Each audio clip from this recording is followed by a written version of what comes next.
Hello and welcome to the first episode of the Thought Retort. With the rise of the Black Lives Matter movement and general civil unrest throughout the world, the range and accuracy of our education systems has come into question, so I thought the best way for me to approach it would be to give an overview of what I remember learning in history, and then at the end of the episode, like in every single episode of every single drama series from the early 2000s, give an oversimplified, unnuanced version of a lesson that I will take from this.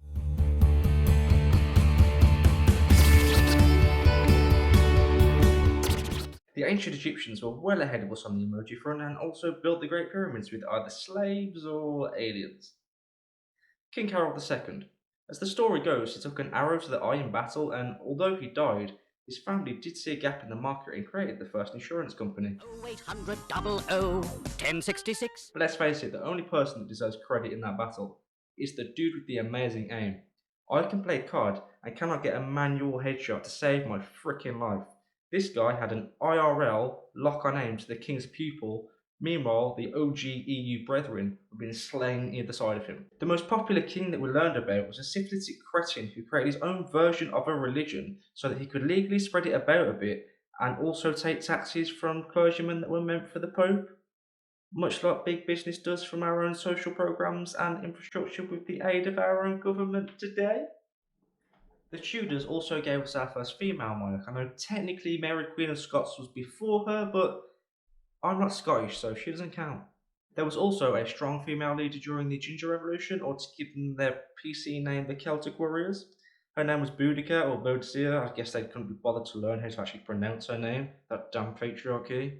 After the Tudors came the Stuarts, who were more boring to my recollection, but from the name alone, Tudor sounds pretty damn royal, whereas Stuarts, that's just a staple family from home and away. You all reprobate. At the time of Harold with the good eye that I mentioned earlier, there were Scandinavian pillagers attacking us, and we also attacked other places, but they were religious crusades and then great empire stuff, building up America, bringing railroads to India.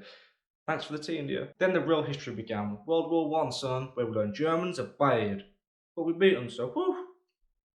And then World War II, or the Empire Strikes Back, although it's their empire, not our empire. It's confusing, but the analogy works if you think of it in Star Wars terms. Yeah, we, along with America and others, struck back the strike back. Striking Back the Strike Back returns Sky 1, Saturdays at 9 p.m.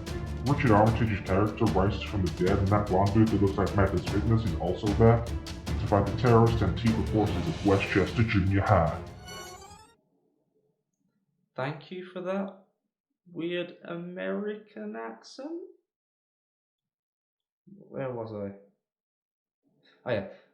House Lannister suffered a crushing defeat. On the 1st of December 1955, Rosa Parks fought for bus seating related autonomy, and then later on, MLK made a speech about a dream that he had. We skip over the rest of history until today, where we have Orange Man bad, Blonde Simpleton does simpletoning, and we all prefer to live in blissful ignorance. Maybe what we take from this is that we learn more about the effects of our colonial history and maybe add some nuance to some of our historical figures, such as Churchill, who was instrumental in defeating Nazi Germany, also very racist.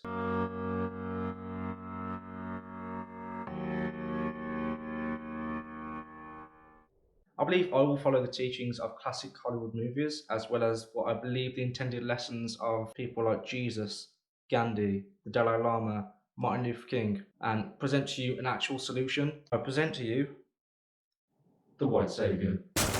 Thy name is Aaron.